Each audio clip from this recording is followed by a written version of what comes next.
제가 올해 상반기에 여러 나라에서 선호하는 메신저 앱과 그 앱을 왜 사용할지에 대한 문화 비교 컨텐츠를 올렸는데 많은 분들이 재밌는 댓글을 달아주셨습니다.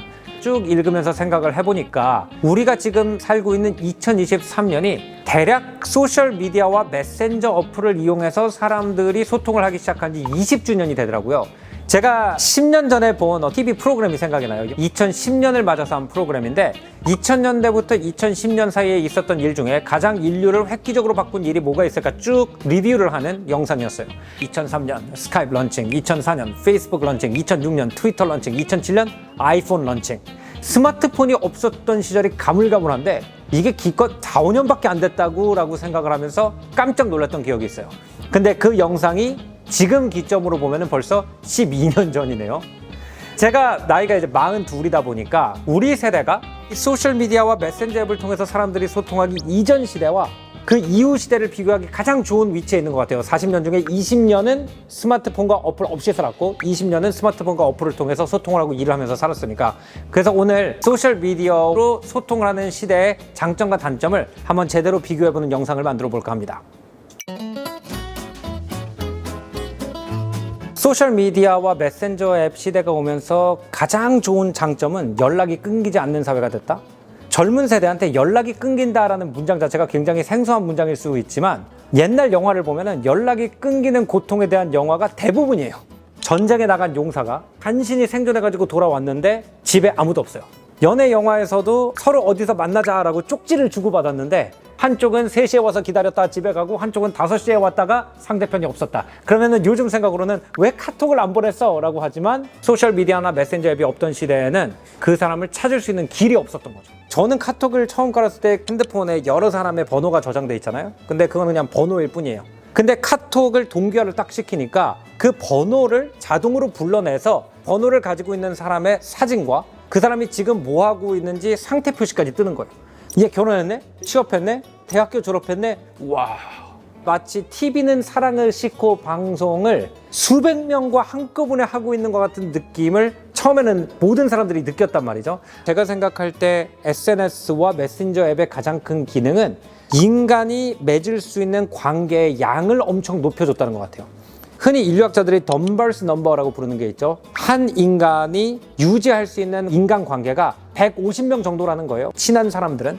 많은 인간 사회의 구조가 이 한계점 때문에 그렇게 만들어진대요. 그러니까 왜 왕이 있고 신하가 있으면 되는데 그 가운데 여러 귀족과 중간 관리자층이 들어가야 되냐라고 그러면 한 사람이 신경을 쓸 수 있는 사람 숫자가 150명밖에 없기 때문에 생활관계를 짤 때도 한 명이 아래 150명씩 밖에 없게 만들어야지 조직이 잘 돌아간다든지. 사실 현대인들의 입장으로 보면은 이제 150이라는 숫자도 굉장히 많죠. 한 명 한 명의 관계를 유지하는데 얼마나 많은 시간적, 정신적 투자가 들어가는지 생각을 해봐요. 기본적으로 경조사도 챙겨야 되죠. 안부도 물어야 되죠. 그 사람의 최근 근황이 어떤지도 내 머릿속에다 보관을 해야 돼요. 그래야지 내가 이 사람이랑 관계를 가졌다라고 얘기를 할 수가 있단 말이에요.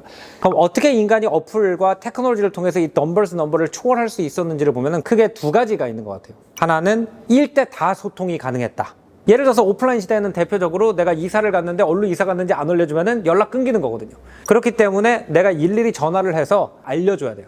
근데 카톡과 SNS가 가능하게 해준 건 단체 카톡 기능 같은 게 있기 때문에 우리가 한 명 한 명과 소통을 하지 않고 한 번 이야기를 해서 여러 사람한테 전달이 되는 일대 다 커뮤니케이션이 메신저 앱에서는 가능하기 때문이다라고 생각을 해요. 두 번째는 이제 많은 미디어 커뮤니케이션 체계에서 asynchronous communication, 비동시적 소통이라고 불리는 게 가능해졌기 때문에 우리가 덤벌스 넘버를 초과할 수 있었다라고 얘기를 하더라고요. 친한 5명의 동기가 있어요. 근데 이 동기들끼리 옛날에는 한 달에 한 번씩 꼭 만나서 한잔 했어요. 근데 이 친구들이 시간을 내기가 굉장히 어려워졌단 말이죠. 그럼 옛날에는 어떻게 해요? 흐지부지 됐죠. 근데 지금은 그 5명의 동기끼리 단톡방을 만들 수가 있어요. 단톡방을 만들고 그 5명이 각자 비는 시간에 커뮤니케이션 하면은 단톡방 전체는 계속 진행이 되고 있기 때문에 동기 관계가 끊기지 않는, 이런 두 가지 강점을 이용해서 인간관계가 옛날에 비해서 훨씬 더 오래 지속되고 훨씬 더 많은 사람과 관계를 지속시킬 수 있었다는 거죠. 안 좋은 점의 대표적인 거는 관계 과잉. 어느 정도로 연락이 안 끊기는 세상에 살고 있냐면은 아까 덤벌스 넘버가 150이라고 그랬잖아요. 내 카톡 친구가 몇 명이 나를 보니까 1,300명이 있습니다. 이거는 기본적으로 자연이 인간한테 준 한계를 벗어났다라고 봐야 되는 거죠. 거기다가 많은 사람들이 수십 개의 단톡방이나 오픈 채팅에 가입이 돼 있는데, 오픈 채팅은 내가 와인도 관심 있고 여행도 관심 있고 그래서 오픈 채팅에 가입을 했지만 딱 열었는데 안 읽은 메시지가 5,000개다 그러면 그냥 차라리 하나도 안 읽게 되는 이제 이런 현상도 나타나기 시작하고요. 그러니까 어떻게 보면은 기술적인 한계는 극복했지만 인간으로서의 한계가 남아있다는 걸 깨닫는 과정이 지난 20년의 과정이 아니었나 생각이 돼요. 요즘은 그래서 많은 직장인들이 특히 주말에 카톡이나 문자를 받는 게 자기가 상상할 수 있는 최고의 스트레스라고 말하는 사람들도 많거든요. 비동시적 커뮤니케이션의 구조 안에 그 답이 어느 정도 있다고 생각을 해요. 내가 어떤 사람이랑 얘기를 하고 있어요. 그러면 피드백이 바로바로 옵니다. 맞아 라고 공감을 할 수도 있고, 야 말도 안 되는 소리 하지 마 라고 얘기를 할 수 있어요. 그럼 끝납니다. 그런데 문자로 어떤 메시지를 보냈어요. 그러면 상대편이 읽기 전까지 짧으면 5분, 길게는 2박 3일 정도의 시간을 내가 기다려요. 그 동안에 이런 오프라인 커뮤니케이션은 존재하지 않는 다운타임이 생기면서 내가 이 쓴 문장을 상대편이 어떻게 생각할지를 고민하는 시간이 엄청나게 길어진다는 거죠. 그래서 자꾸 이제 카톡을 킨 다음에 일이 없어지나 안 없어지나 자꾸 보게 된다든지 이런 정신적, 시간적 에너지를 굉장히 많이 낭비하게 된다는 점이 있고, 또 하나는 짜투리 시간이 너무 많이 없어진 거예요. 직장에서 여러 사람이랑 얘기하고 소통하고 PT하고 회의하느냐 지쳐있어요. 그럼 옛날에는 지하철을 타고 집에 오면서 멍 때리고 있었어. 지금은 지하철에 오자마자 단톡방 친구들이랑 가족이랑 또 얘기를 해요. 그 다음에 샤워하고 다시 누웠어요. 누워가지고 다시 보니까 또 가족이랑 친구랑 소통을 하고 있어요.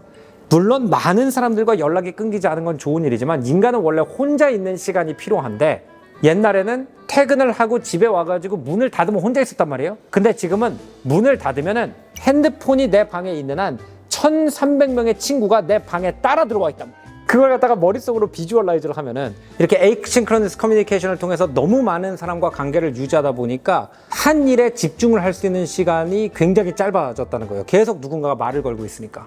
얼마 전에 제가 도둑맞은 집중력, 스톨른 포커스라는 책을 읽었는데, 여기에 보니까 일반적인 미국의 직장인이 한 일에 몰두를 하는 평균 시간이 3분밖에 안 된대요. 근데 왜 이게 진짜 문제냐면, 우리가 어떤 일을 하다가 잠깐 뭐 카톡이 오거나 문자가 왔어요. 그래서 사장님이네, 빨리 답장 보내드려야지 하고 답장을 보내고 다시 일을 해요. 그럼 내 생각에는 한 2, 3초밖에 업무의 차질이 안 빚어졌다라고 생각을 하지만, 한 번 내 집중력이 흐트러졌을 때 다시 이전만큼의 효율과 흐름을 되찾는데 20분 이상의 시간이 걸린다고 합니다. 슐레패컬드라는 회사에서 직장인들 두 그룹으로 나눴어요.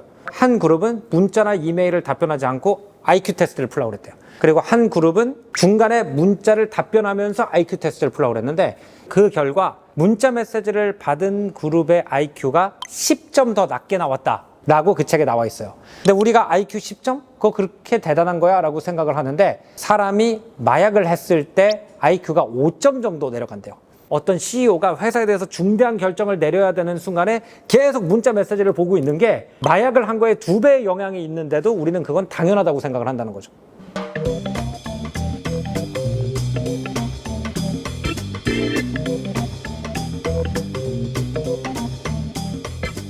카톡에서도 많은 사람들이 카톡을 쓰면서 스트레스 받는 요소들이 있다는 걸 인지를 하고, 어떤 부분에서 스트레스를 받는지 종합을 해서 기능을 하나씩 만들어 나가는 카톡 이지라는 프로젝트를 진행하고 있는데, 어떤 부분에서 스트레스를 받는지를 보면 한국의 온라인 소통 특징을 알 수 있을 것 같아서 이 판이 여러 개가 있거든요. 그 중에 일부를 좀 가져와 봤어요.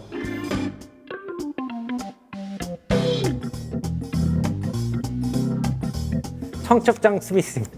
청첩장을 빙자한 일종의 금융사기라고 하는데, 사실은 스미싱만 있는 게 아니라 원하지 않는 청첩장을 받는 거에 대한 스트레스도 만만치 않죠.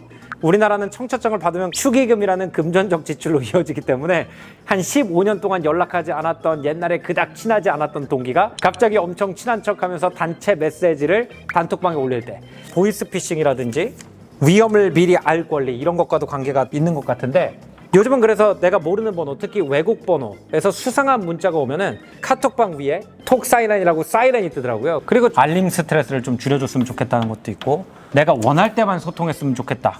사실 에이싱크로너스 커뮤니케이션의 취지 자체는 내가 원할 때만 소통을 한다는 거잖아요.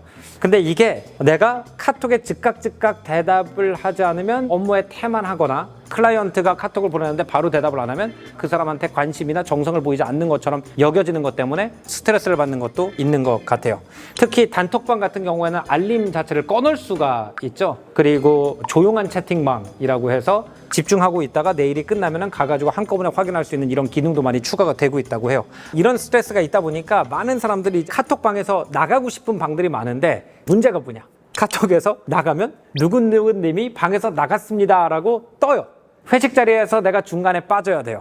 아무도 눈치 못하게 조용히 빠지는 사람이 위너죠. 저 갈게요. 그럼 안 돼 앉아, 이런 문화가 옛날부터 있었잖아요.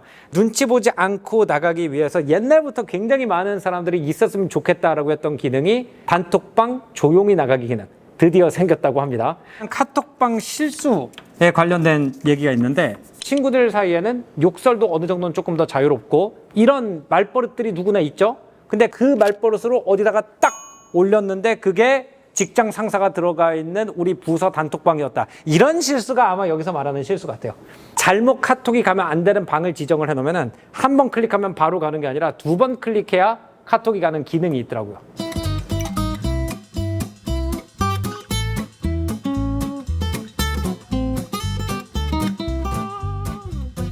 옛날에 인간은 오프라인에서 사회생활을 했죠. 그렇기 때문에 인간이 살고 있는 물리적 지형이 그 문화에 굉장히 지대한 영향을 미쳤던 것 같아요. 도시 문화가 발전하기 전에는 산에 사는 사람과 계곡에 사는 사람과 바다에 사는 사람들은 완전히 다른 문화를 가지고 있었죠.